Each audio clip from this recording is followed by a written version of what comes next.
Hello, how are you? My name's Ern. This is my channel. I buy, sell, trade, collect Van grade, and I am laying in bed with my deer. I'm never going to get rid of it. I've decided. I got rid of almost all my Sun and Moon except for one Unbroken Bonds box and my ETBs. And I don't know. I think I just got to keep this one for a while. I think a Plasma Storm ETB went for like 10 or 15K. So yeah, maybe one day this one.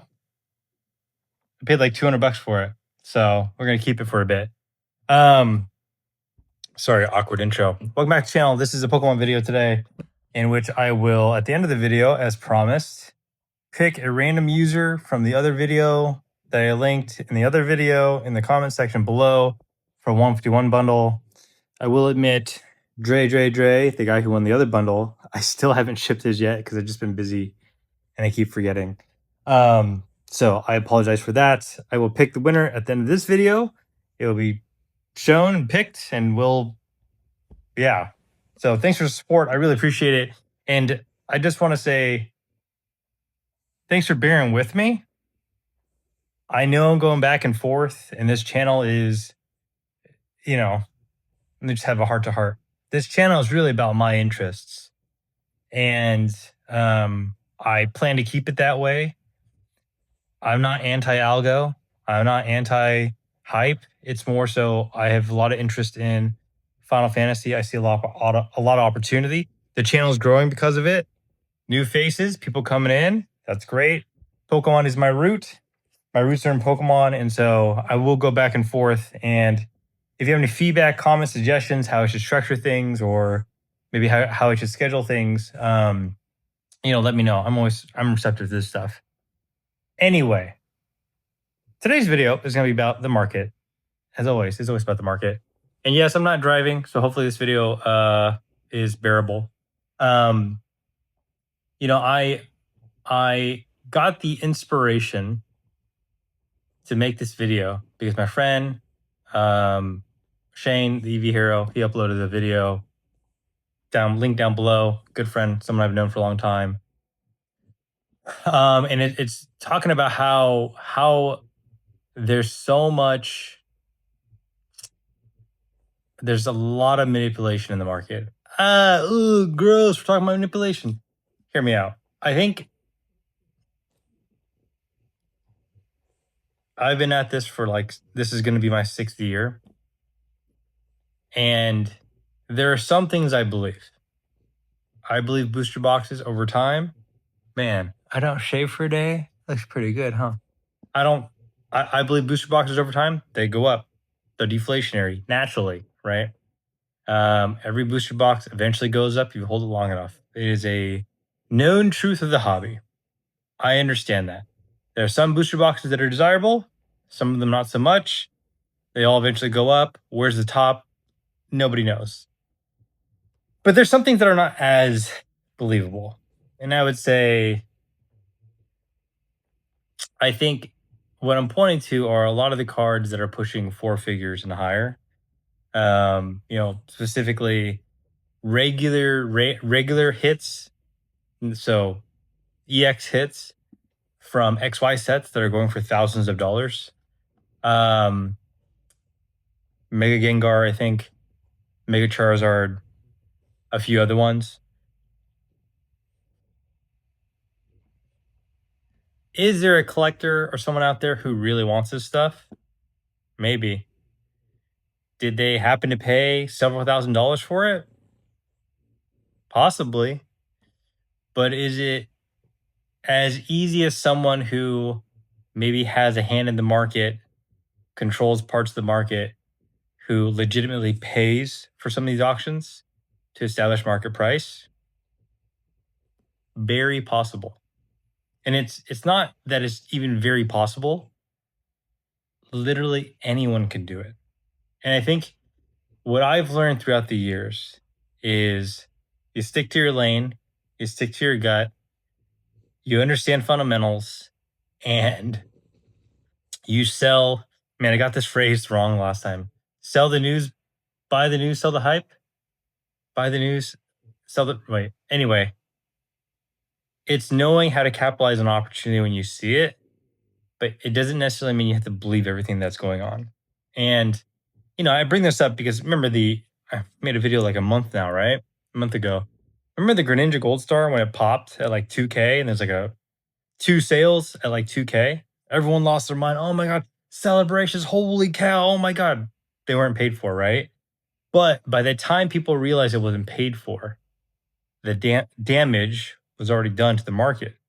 Singles were popping off. I had a PSA 9 that was in consignment that I dumped like hundreds of slabs out to consignment. Didn't even care. And I get a nice payment for like $150 for a PSA 9 Gold Star that was actually paid for. So, the ramifications of these decisions that people make when they toy with the market, you don't really understand. If you don't have money to play with and you're at the bottom trying to figure out like what's a good buy, what's not a good buy. Oh, you got to buy this promo because like it's pumping, it's going up. I hate to say this, but for anyone trying to grow their collection, multiply the money they have in the hobby, all that stuff, you have to get out of what I like to think of as like the low barrier of entry, buying the bottom stuff ASAP, because you're effectively the ones that are getting impacted the most when this kind of stuff happens, right? And like that's a really stark example because your Ninja Gold Star was a couple dollar card. It's like however much it went up to like 30 plus bucks and it retraced a bit. But this stuff you got to keep an eye out on. The Drowsy, remember the Drowsy? Drowsy from Scarlet and Violet base sold for several hundred. I remember when that card sold, and this is at in the Bay Area. I went to a few shows, and a few of my vendor friends, they're really spot on with getting like some of these guys are really spot on getting like the latest stuff that's recently sold, right? And I remember seeing Drowsies like just sitting there, not being purchased, no interest, right? And having them for a couple of shows in a row. And it just got me thinking like, is there real demand for this? Or is there not? My larger point though is it doesn't really matter. And it shouldn't matter because you got to define what your game is. Why are you in this? How are you growing? How do you make money? Yeah, we have to talk about it. How do you make money? How do you multiply your profits? And how do you maneuver around and just figure out your way? The truth is with something like market price and demand, right? Even inorganic activity, even malicious activity, right? Nefarious activity, it all contributes to demand. And once you realize that, and once you figure out that, oh, well, this card, whatever it is, take your favorite pick. 5th anniversary Chinese Pikachu. Maybe someone was pumping the market, getting it to 2,000. It's fairly common practice for, how should I say this? That kind of stuff happens a lot, especially out of Asia. And when you look at the history of that card, by the way, I'm very qualified to talk about this. I purchased 10 copies at launch and I sent them all to 5 to CGC, 5 to PSA. I sold the first Pristine 10, CGC 10 for like $900. I sold all those cards, 500, 800, 900 to a couple friends and then auction, right? And it sat at like 400 or 500 in a PSA 10 and then 600. And then when you looked at the market, there weren't that many for sale. And slowly, in this most recent mini boom over the last 1-2 months, they started to get gobbled up, purchased. And that price for that card shot up to like $2,000. I went to a show this past weekend and I was able to sell one. I sold it for like 1,600, or maybe a little bit less. But I was talking to my friend, my vendor friend, and who I sold it to, and he's like, "They're just some. I will take it because it's lower than market, but like it just feels something feels off. Like I'm gonna try to sell as fast as I can," he said, "but something feels off about this card." And I told him like, I am not gonna sit here and pretend that I don't agree. But I got 2 copies at like $800. So I sold all 10. I bought back in, traded back in at like 800. I saw it rise up. It quickly shot up to 2K. It was like 18, 2K, 2200, around that range. I sold it at like 16. It does feel off. But the kind of point, the reason why I'm explaining this is like, even if it feels off, it doesn't mean you can't capitalize on the opportunity. And I think the longer that you are in this, the more that you realize organic demand, inorganic demand, market manipulation, not market manipulation, people pumping, not pumping. You can't control these things. You can feel a certain way about them. I don't like it. But I would be a fool to not figure out how to just constantly think about opportunity. And I think that the people I've learned from the most, there's a guy, his name's Dan, Catch 'em All Collectibles. I give him a lot of props because he's been around for a long time. He has a YouTube channel. He's very like, this is just how things are. So figure out how to deal with it. And I didn't really understand that when I first started watching his content.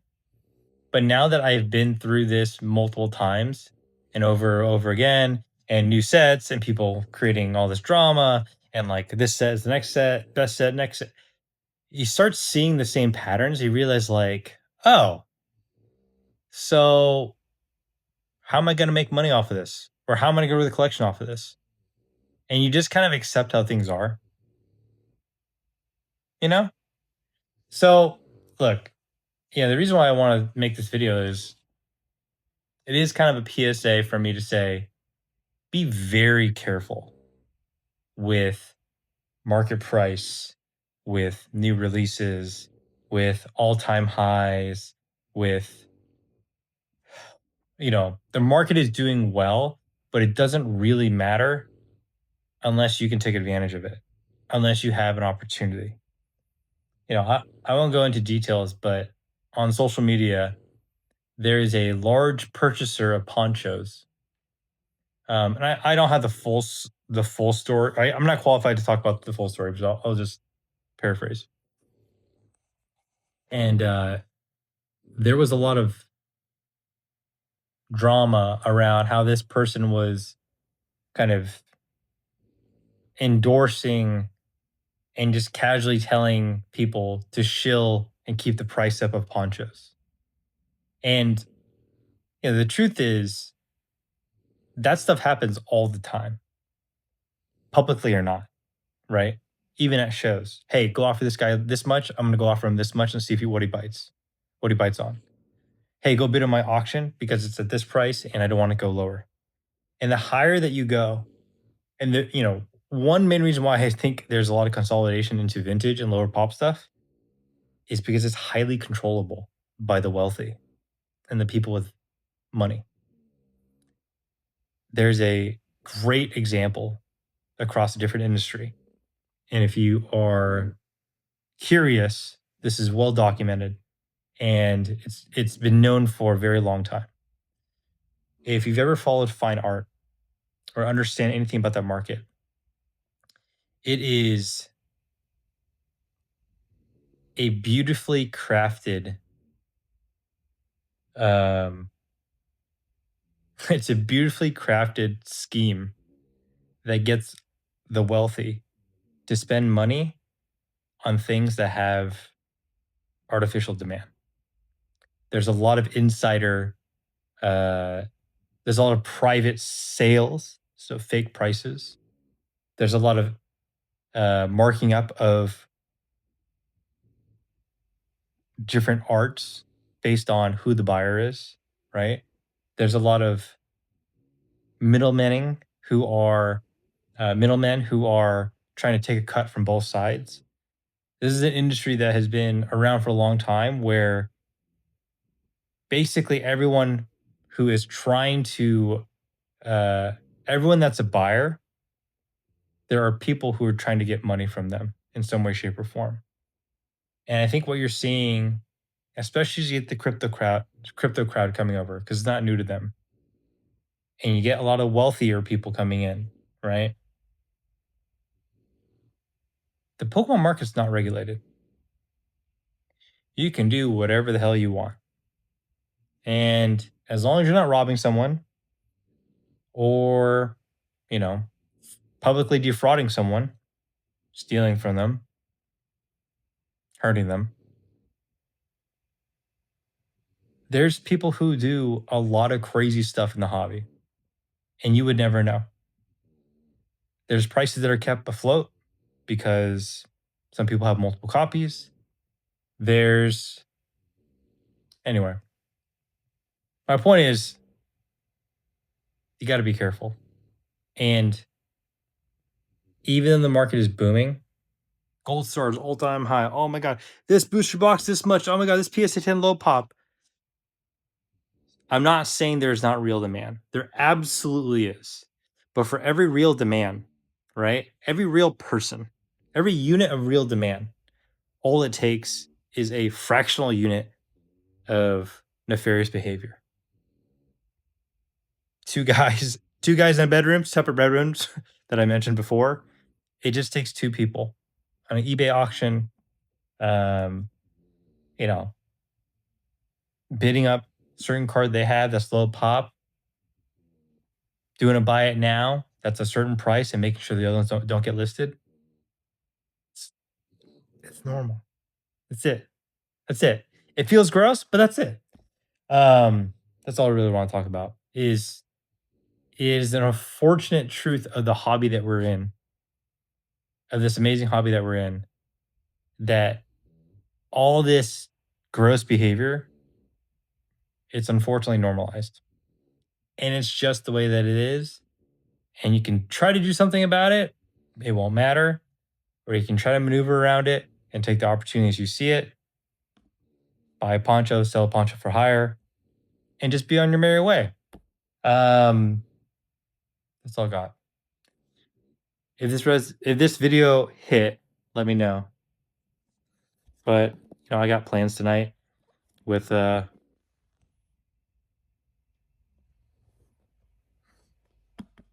Up.